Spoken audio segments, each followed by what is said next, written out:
Muy buenas noches, bienvenidos a Debate. Les saluda Eva Velasco y es un gusto compartir con ustedes esta noche. Hoy vamos a hablar de salud mental, cierre y proyección de nuevo año desde la psicología. Y para eso tenemos a una experta en el tema. Tenemos a Margarita Bell, psicóloga clínica y docente, a quien saludamos esta noche. Margarita, ¿qué tal? ¿Cómo está? Gracias por acompañarnos.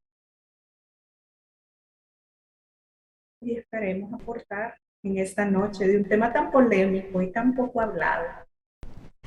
Así es, excelente. Vamos a saludar a quien hace posible este primer segmento de debate, la Central de Seguros y Fianzas, líder en fianzas. Los salvadoreños somos valientes. Somos solidarios. Juntos saldremos adelante. Como siempre, ánimo y a luchar. Protejamos a los que más amamos y caminemos juntos con fe. Comprometidos con el progreso de El Salvador. La Central de Seguros y Fianzas, su centro de confianza. Pero ya lo decíamos, vamos a hablar de salud mental. Estamos a pocos días de Navidad y a pocos días de terminar este 2021, así que hay muchas interrogantes y muchas cosas que estamos experimentando.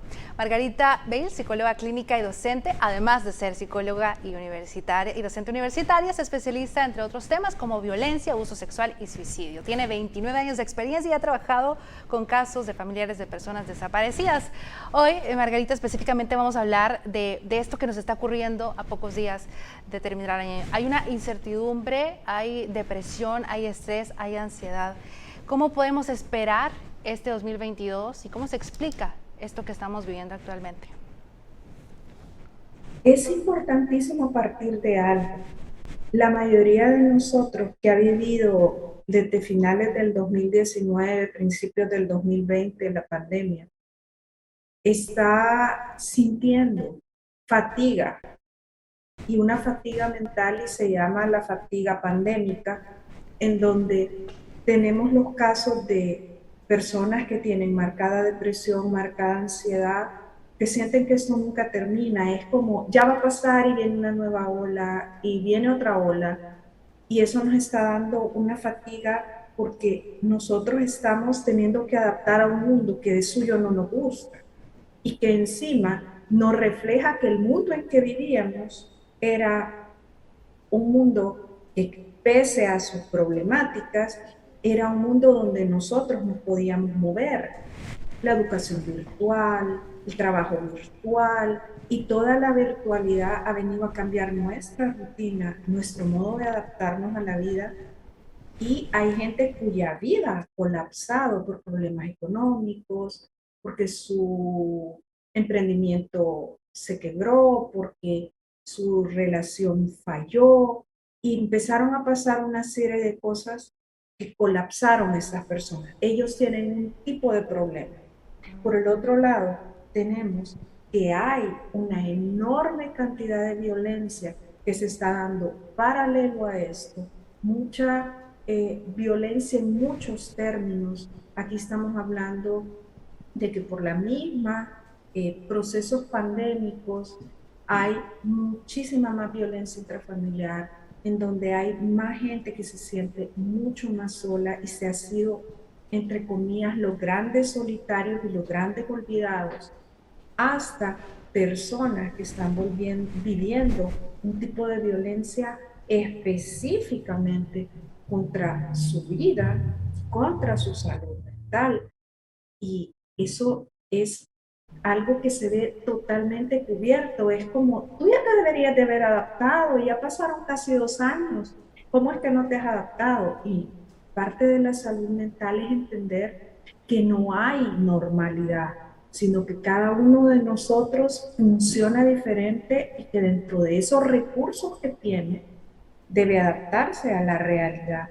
Y muchos de nosotros no tenemos esos recursos.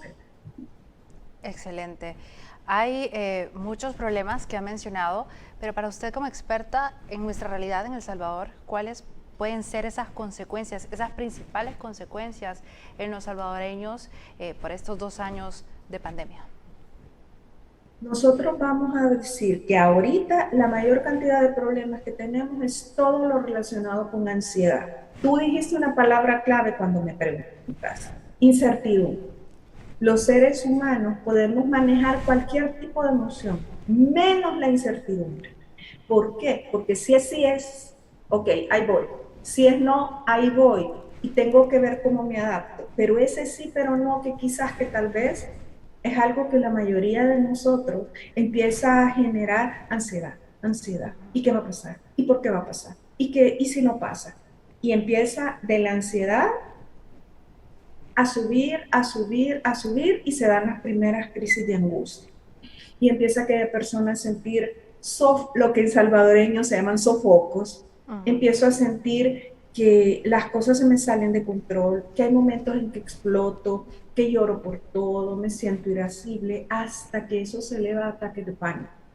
¿Qué es aquello? Para que la gente lo entienda, es como que a usted lo encadenaran y lo pusieran justo donde van a pasar 10 trailers corriendo en la madrugada y no lo van a ver.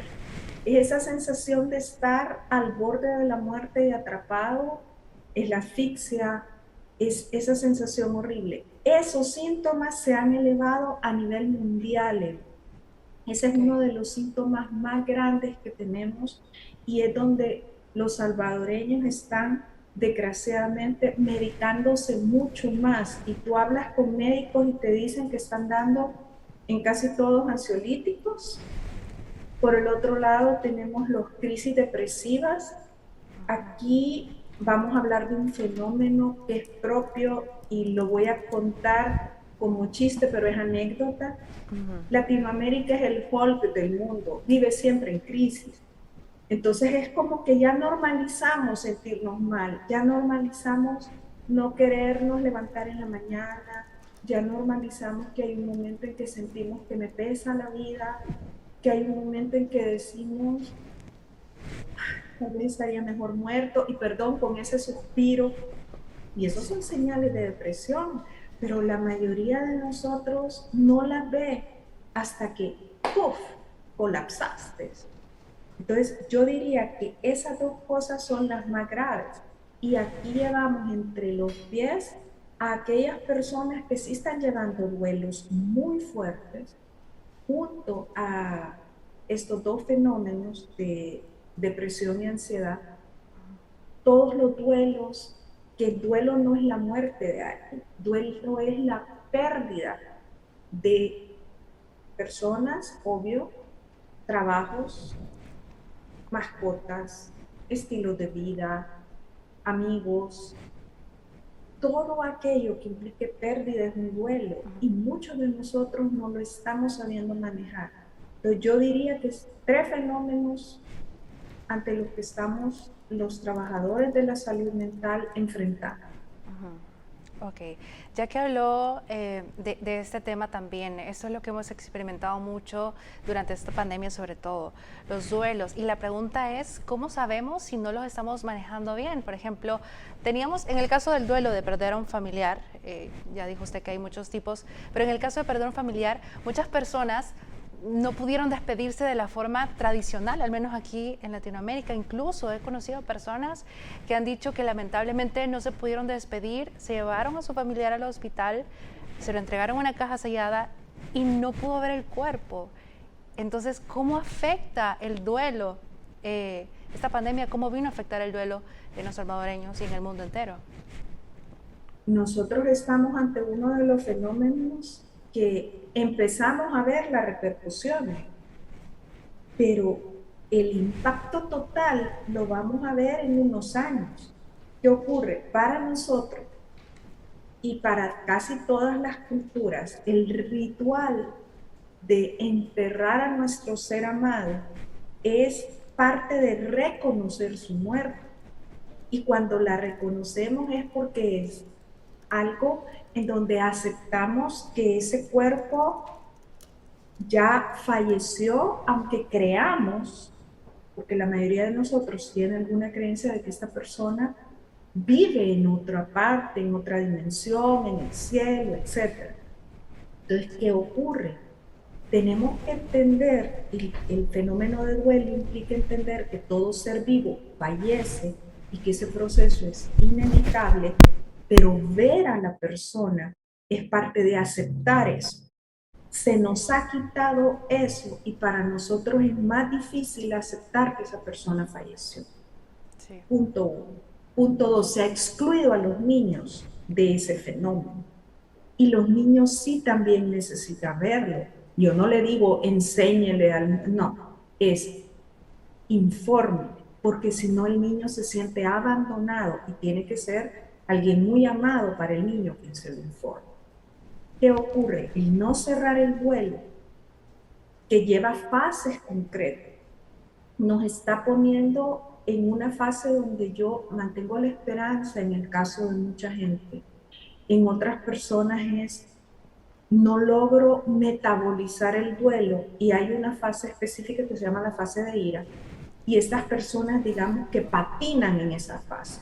Es que ¿qué pasó? Yo fallé, me siento culpable, culpo al sistema, culpo al chinito que se comió el murciélago, culpo a la vacuna que no me puse, y empiezo a culpar a mucha gente. Y ahí se ha patologizado el duelo de muchas personas porque en vez de procesar y hacer un acto simbólico de despedida, cosa que de suyo cuesta, están con esa entre culpa e ira que enferma.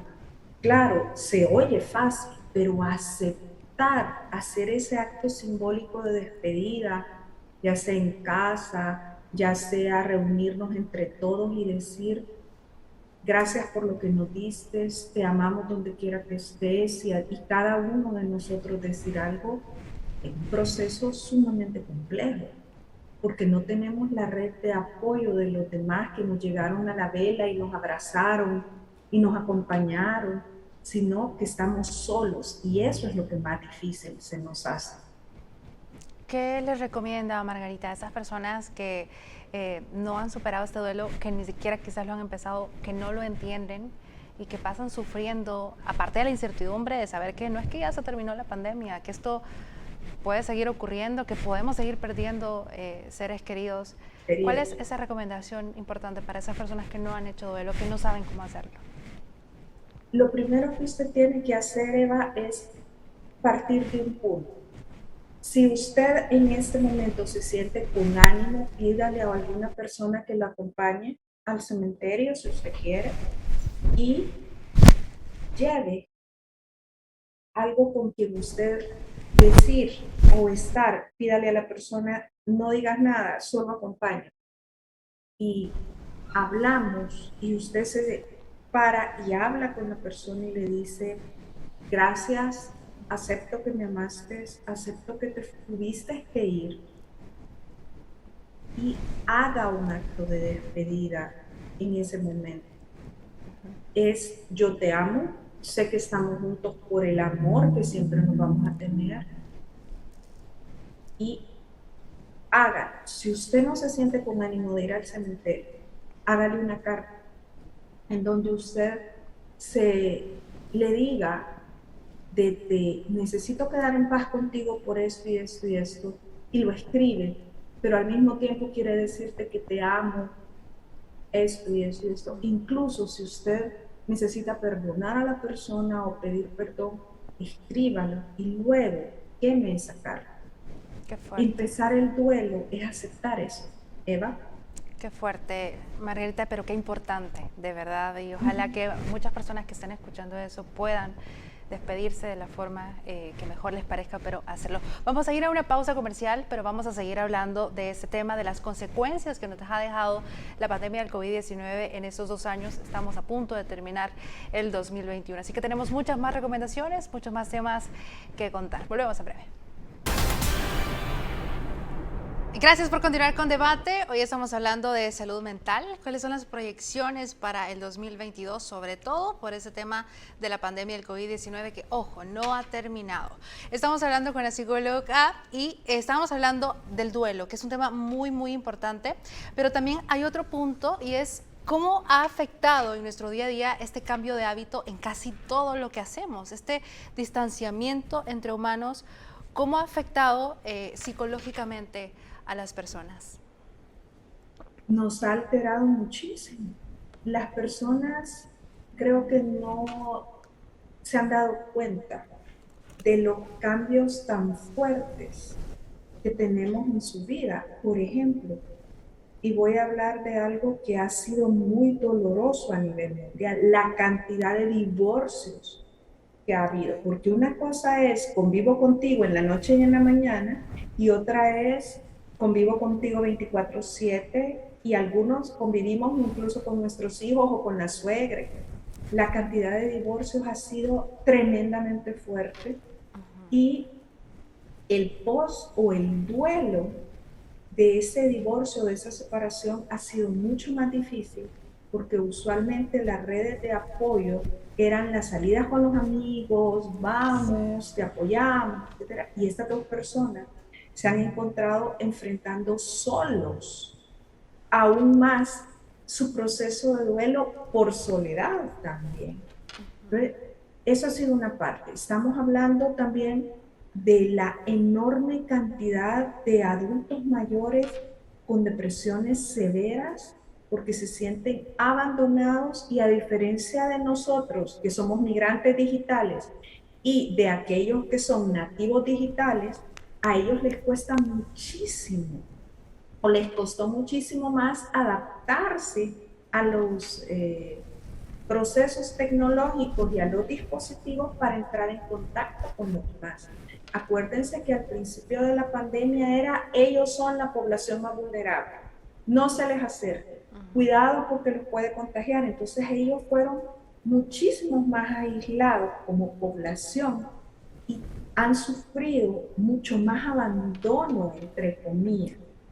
Tenemos por el otro lado a la población infantil y adolescente que han visto detenidos en muchas maneras sus procesos de socialización tal y como los conocíamos, porque nosotros hablamos, nos vemos, platicamos, íbamos en grupo, trabajábamos en grupo en el colegio, en el kinder aprendíamos a socializar.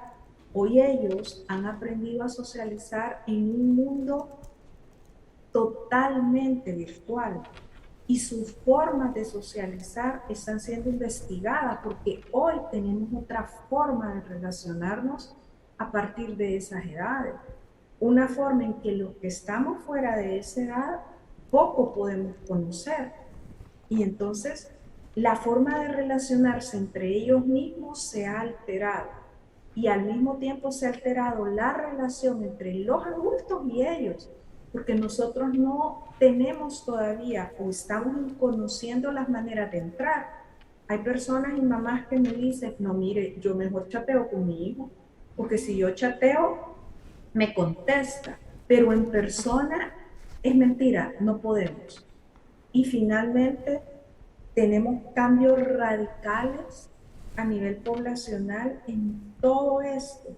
Y me voy a pedir una disculpa pública con ellos porque no lo mencioné antes, el colapso del sistema de salud a nivel mental. Esta gente está sobrecargada y en ellos el cambio ha sido sumamente violento, porque encima son etiquetados desde ser héroes hasta sos de riesgo en mi colonia, sos de riesgo en mi casa, mantenerte distante, yo no puedo tocar a mi hijo, yo no puedo ir a ver a mis papás, etcétera. ¿Cuántas mamás y cuántos papás que tienen hijos o hijos que tienen a sus padres como una persona del equipo de salud, no les han visto la cara en 2 años porque siempre los ven con mascarilla? Ya eso socialmente nos afecta muchísimo. Sí, ok. En el caso de los adultos mayores que lo mencionó al inicio, ¿cuál es la recomendación actual? Porque sí, todo ese miedo existió, toda esa incertidumbre y era esto de que yo te quiero tanto que no me voy a acercar, pero no sabíamos el daño que les estábamos haciendo. Ahora, en ese momento que no sabíamos mucho de esta enfermedad y ahora que sí ya tenemos más conocimiento de cómo podemos cuidarnos, de que hay otras formas, de que hay que ser creativos, ¿qué les recomienda a las personas para evitar este abandono en los adultos mayores? Definitivamente empiece a ir a verlo con todas las medidas posibles, pero vaya a verlo. Mire, estas personas necesitan contacto humano y si va a hablar con ellos, porque no tiene acceso a ir físicamente, enséñele a hacer videollamada. Ver un rostro no es lo mismo que escuchar o leer. Si no hay más opción porque la persona no puede contestar una videollamada, que le escuche la voz. A las personas mayores no les mande mensajes de texto. Llámelos, aunque sea unos minutos, hágales una videollamada, vaya a la casa. Si usted no puede entrar por A o B motivo, porque alguna condición específica de salud se lo impide, vaya, párese enfrente a una distancia prudente y platíquele, aunque sea medio grito. Obvio, ¿verdad? Da pena ajena, dice la gente al principio, pero ¿qué le importa? Su familiar lo necesita. El punto es, entra en contacto con ellos. No tiene idea de la cantidad de gente que ha caído en depresión, los adultos mayores, Sí, porque por cuidarlos físicamente, emocionalmente se han sentido totalmente aislados del mundo. Platíqueles, hábleles de sus logros, por muy chiquito que sea, que si el niño pintó algo, mándele, ahí sí, mire, ocupe el chat y mándele un dibujito que le hizo la nieta, que le hizo el sobrino, que le hizo alguien, una fotita de usted en su trabajo, mira, fíjate que me hice tal cosa en el cabello, te lo comparto, mira, de hasta dónde me llegó la barba o no me crece la barba, lo que usted quiera, pero hágalos partícipes de sí. la cotidianidad, por favor. Excelente, qué buenísimos consejos en cuanto a los adultos mayores. Y también mencionó a un grupo muy importante que son los niños y los adolescentes y que han tenido estos procesos de socialización muy distintos a los que Sí. tenemos otras generaciones, por ejemplo. ¿Qué recomendaciones como experta le da a los padres de familia para que se vayan desarrollando de forma sana? Algunos no pueden ir presencialmente, hay cosas que están fuera de nuestro control, pero ¿cuáles serían esas recomendaciones para que tengan un proceso de socialización sano en lo que cabe? Lo primero que usted tiene que hacer es entender cómo se siente su hijo, porque para muchos no nos hemos detenido a explicarle al niño lo que está pasando. Solo le decimos, no puedes ir a clase, es peligroso, y el niño tiene mucho miedo. Entonces, lo primero que vamos a hacer es decirle que hay recursos para enfrentar lo que está pasando y que eso es, y ahí le da las indicaciones adecuadas. Y va a empezar a que el niño empiece a socializar lentamente, y aquí estoy hablando de lentamente, igual que en los adultos, que por un chat, que hagamos una videollamada, mira, reunámonos con tus amigos virtualmente y con el grupo de mamás, platicamos y hacemos algo. Es decir, ir procurando que el niño empiece a tener, recupere su grupito, ya sea de la colonia, del kinder, del grado, pero que vaya empezando, aunque sea de manera virtual. Para aquellos que lo van a empezar a mandar semipresencial, es hora de empezar a hacer ensayos. Es decir, que el niño vaya a tal situación y empiece a sacarlo con usted, que las medidas se hacen así, no lo regañe, edúquelo, porque él, si usted no aguantaba la mascarilla en los primeros días, él menos, que nunca la puede, entonces se la bajan, se la suben. Hay que irlo educando en qué momento va a quitarse la mascarilla, cómo se va a lavar o a ocupar lo que va a ocupar para desinfectarse, para quitarse su mascarilla, cómo la va a doblar. O sea, usted le debe de enseñar eso al niño. No le diga que te lo enseñen en el colegio. Esa es su responsabilidad como papá, como mamá. Y le va a ir enseñando a ir saliendo poco a poco al mundo sin miedo. Si el niño le dice, yo tengo miedo, pídale qué es lo que teme y enseñe a enfrentarlo. Eso mismo con los adolescentes va a ser distinto.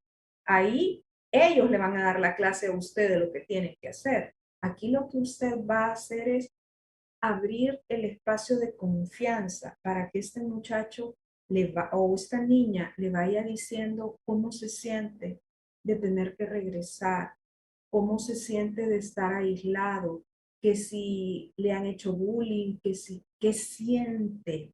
Para ellos es muy importante tener con quién hablar. Y aquí la clave con ellos es: no te juzgo, te escucho, no te sermoneo, te escucho.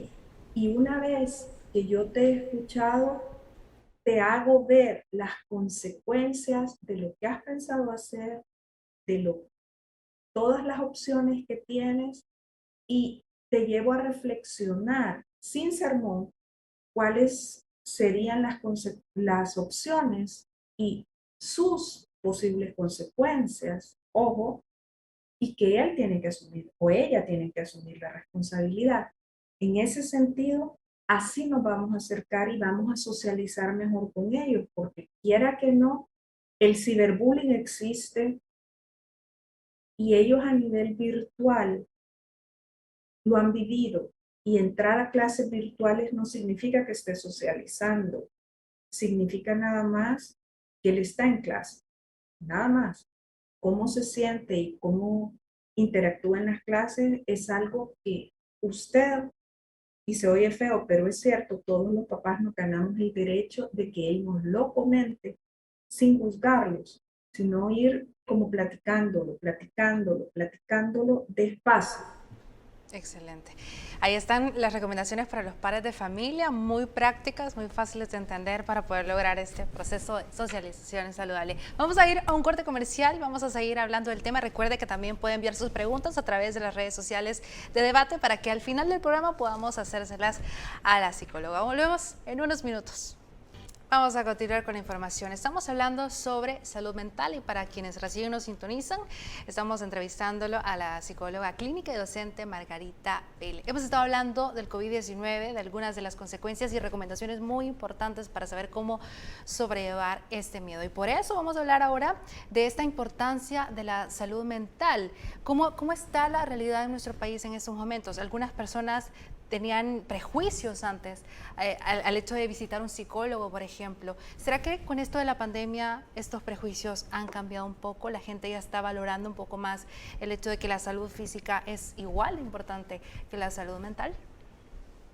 Sí, de hecho a nivel mundial se ha quitado mucho el estereotipo de que los psicólogos vemos locos. Generalmente existía la idea de que quien iba al psicólogo estaba mal. Hoy nos hemos dado cuenta que ir al psicólogo es tan importante como ir al médico general, como ir al dentista, etcétera. Psicólogos, psiquiatras, nos hemos vuelto parte muchísimo más activa de la salud, porque hoy vemos y logran tener la visión más integral que si tenemos salud mental, nuestra salud física está mejor. Por ejemplo, hay personas que han ido 7, 8 veces a emergencias al hospital porque no pueden respirar, porque y decían tengo COVID, me siento mal, me estoy asfixiando, y resultaba que era un ataque de ansiedad. Entonces, en ese sentido, muchos, a través de la vivencia de ellos mismos y de otros, se han aperturado a los beneficios de la terapia y se dan cuenta de que no es una moda, no es no es un gasto, sino que es una inversión en uno mismo. Si uno tiene salud mental, uno enfrenta mejor las cosas.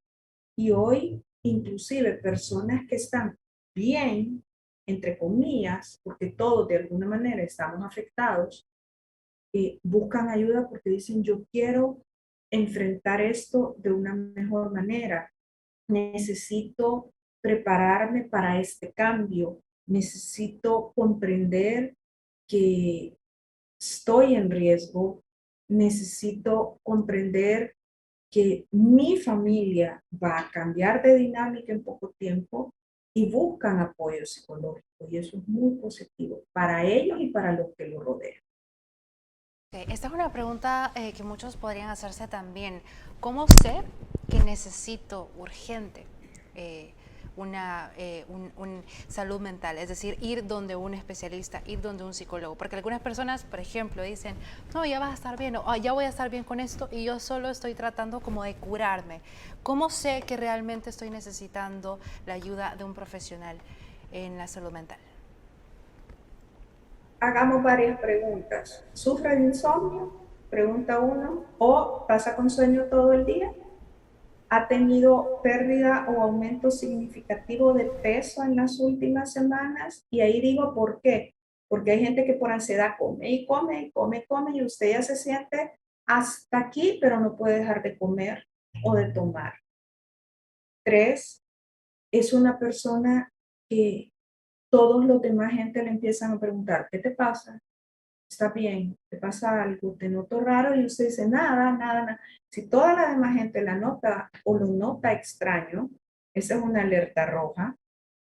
Cuatro, ¿es usted una persona que vive preocupada todo el tiempo, que todos sus pensamientos giran en torno a los problemas y el problema y tal problema y ni siquiera termina de solucionar uno cuando ya viene el otro y siempre tiene que estar pensando en un problema? No descansa, no puede parar porque en el momento en que usted para de pensar y tiene un momento entre comillas de calma, se empieza a sentir horrible, pero horriblemente mal.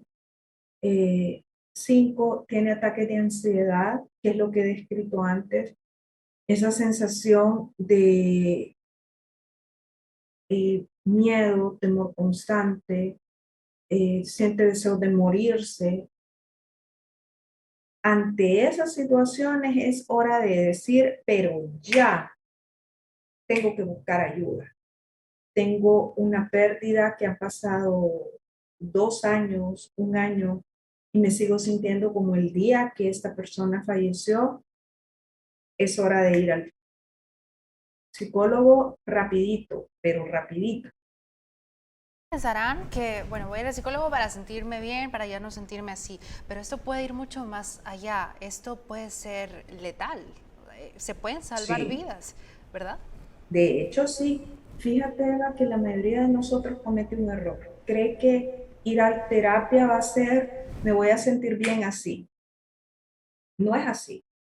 Ir a terapia es enfrentarnos a nosotros mismos y va a haber momentos no muy bonitos. Hay momentos en que me voy a tener que enfrentar a aquello que me duele y me va a dar dolor, pero es un dolor curativo, es un dolor en donde yo sano. Es como, y voy a poner el ejemplo, es como que usted tuviera una herida y se le infecta y tiene que ir donde el doctor y antes de ponerle y cerrarle su herida, lo primero que hacen es limpiarlo y ponerle antibiótico.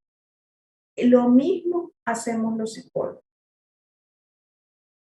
Limpiar y poner antibiótico. Es decir, yo tengo que pasar por el proceso donde tengo que sacar todo aquello que está dentro de mí y enfrentarlo y darme cuenta de que soy capaz de enfrentar esto y de solucionarlo.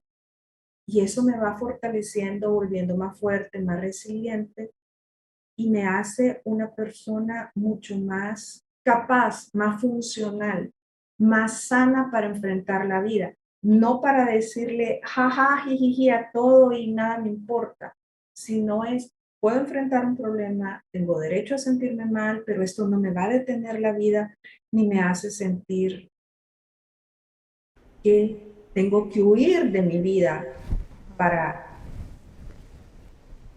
o estar mejor o huir de mi vida porque ya no puedo con ella, que son las dos circunstancias que usualmente pasan. Entiendo. Una pregunta, ¿los servicios de salud mental fueron perjudicados en esta pandemia también del COVID-19? Sí, muchísimo, porque para empezar, muchos profesionales nos vimos obligados a aprender a trabajar en la virtualidad, porque la mayoría de nosotros ocupa lugares cerrados. por la privacidad.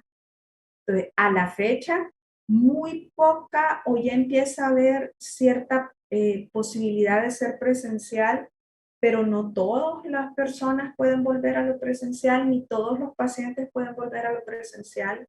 Uno, dos, hay muchas personas que a niveles mundial que trabajaban dentro de la red de salud, que estaban dedicadas al área de salud mental, han tenido que volverse promotores de salud, hacer otras actividades antes de reincorporarse a las terapias. Es decir, a nivel mundial, muchos de los procesos terapéuticos se detuvieron por un tiempo para ser retomados después de una manera distinta.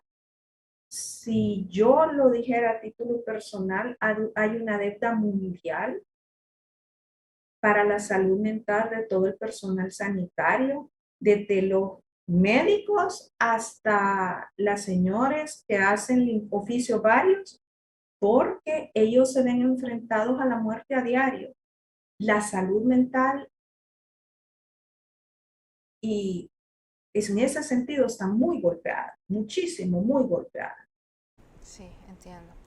Ahora, volviendo con el tema de los proyectos para el 2022, con todas estas consecuencias que hemos estado hablando, ¿cómo podemos prepararnos para el próximo año? A muchos salvadoreños usualmente lo que les preocupa son los temas económicos y los temas de seguridad, por ejemplo, pero ¿cómo podemos afrontarlos de una manera sana mentalmente? Una característica que siempre hemos tenido los salvadoreños, aunque no le sabemos poner nombres, es que somos resilientes. Es decir, somos aquellas personas que de la adversidad sacamos un aprendizaje y vamos para arriba. Una de nuestras características más fuertes es la que debemos de explotar en este momento. La resiliencia es el arte de recrearnos más fuertes a partir de lo que hemos vivido. Por eso es parte de esto aprender, ok, este ha sido mi año 2020, este ha sido mi año 2021. Hoy tengo que sentarme y evaluarlo. ¿Qué de esto que yo he hecho de manera espontánea para sobrevivir me ha funcionado? ¿Qué? ¿Y qué de esto tengo que dejar de hacer porque no me ha funcionado? Y aquí hablo en términos económicos, hablo en términos de seguridad, incluso para uno mismo, porque mucha gente me dice, pero mire, yo quiero emprender y mire, yo quiero volver a mi trabajo presencial, etcétera. Ok, pero ¿qué medidas va a tomar? ¿Hasta qué punto de riesgo usted va a tomar sin afectarse emocionalmente? ¿Cuánto es lo que puede manejar paulatinamente? Y ojo, ese es el punto, tener un plan y crearnos un plan en todas las áreas donde voy a ir caminando a paso corto, muy corto, y haciendo una revisión de que si esto me funciona, doy el siguiente paso o reestructuro esto para dar el siguiente. El salvadoreño es, y perdón que lo voy a decir así porque yo lo soy y amo esta tierra, nosotros hemos aprendido a ser de los que inventamos en el último momento y nos resulta. En este proceso de cara al 2022 tenemos que aprender que no funciona así, sino de ir evaluando nuestros pasos y si es necesario hacer un cambio, hacerlo. Y eso no significa que estamos actuando mal, eso no significa que somos unos fracasados, sino que significa que estamos adaptándonos a esta nueva realidad y que a todos nos preocupa eso. Y entonces, paso a paso, reaprendiendo, reinventándonos, conociendo nuestras potenciales y conociendo aquellas áreas donde debo de desarrollarme. Y Eva, eso nos cuesta, porque nos cuesta vernos en nosotros mismos de cara a lo que hemos vivido. Hay mucha gente que quiere volver al 2019 y dice, quiero volver a ser el que era. Olvídese de eso. Usted tiene que ser alguien nuevo a partir de lo aprendido. Quiero ser alguien nuevo en el 2022. Alguien que sepa enfrentar todas las circunstancias. Ya deje el pasado atrás. Dígale a Dios, gracias por lo que me enseñaste. Si hoy, ok, ¿quién soy? Excelente, excelente. Nos vamos a ir a un corte comercial, pero vamos a volver en unos minutos para seguir conversando sobre este tema tan importante, sobre la salud mental. No se mueva, ya volvemos. Gracias por continuar con nosotros. Estamos hablando sobre salud mental y sobre todo en esos días que estamos a punto ya de terminar este año 2021. Y vamos a hablar también de esto con la psicóloga. ¿Cuáles son esas recomendaciones que usted nos puede hacer para poder terminar este año de la mejor forma?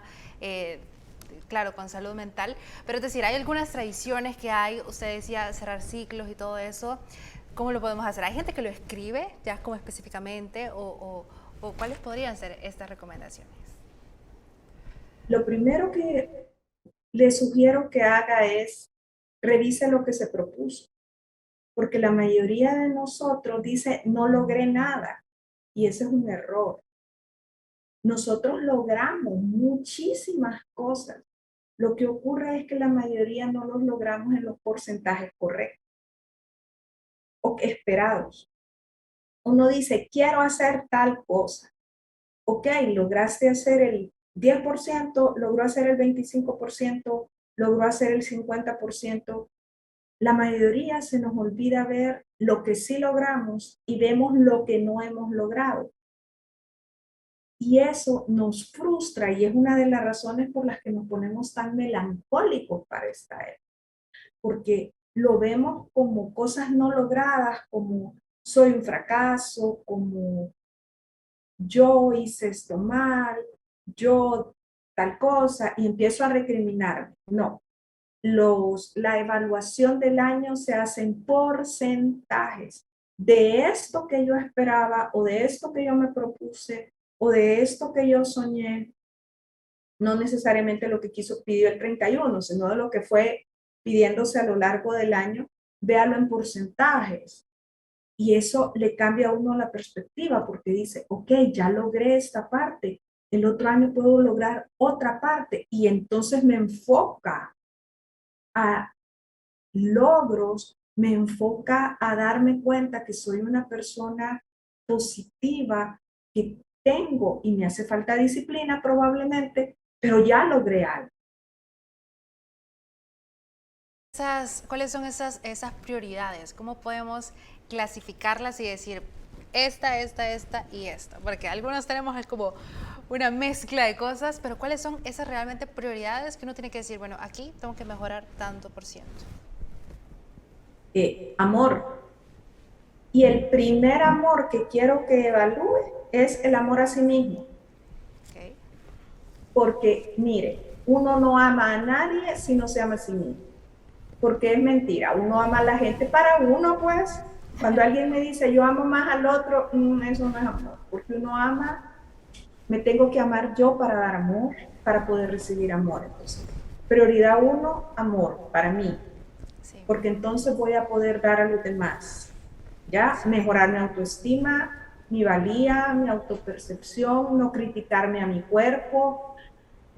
¿Ya? Trate bien al cuerpo, que es el que lo sostiene. Segunda prioridad, salud. Salud física, salud mental, salud emocional y salud espiritual. Para aquellos que tienen fe, la salud espiritual es importante. Sí. Si usted tiene estas dos, entonces su economía es importante para usted, ok, es importante para usted porque eso le hace sentir que puede proteger a su familia, que puede cuidar a su familia, etcétera. Esto es importante, ahí va su trabajo, ahí va la manera en que puede de alguna manera darle a los demás apoyo en todos los aspectos que quiere. Esas son las 3 prioridades. Después de eso viene todo lo demás. Si usted se da cuenta, ahí envuelve su vida. El amor, la salud, y estos dos le proporcionan proceso económico que le permite sobrevivir. ¿Qué ocurre? Hay gente que me dice, es que yo priorizo lo económico. Es mentira. Si a usted le hace falta salud mental, ahí nos va a caer infartado porque se sobreestresó, se sobrecargó, no supo descansar.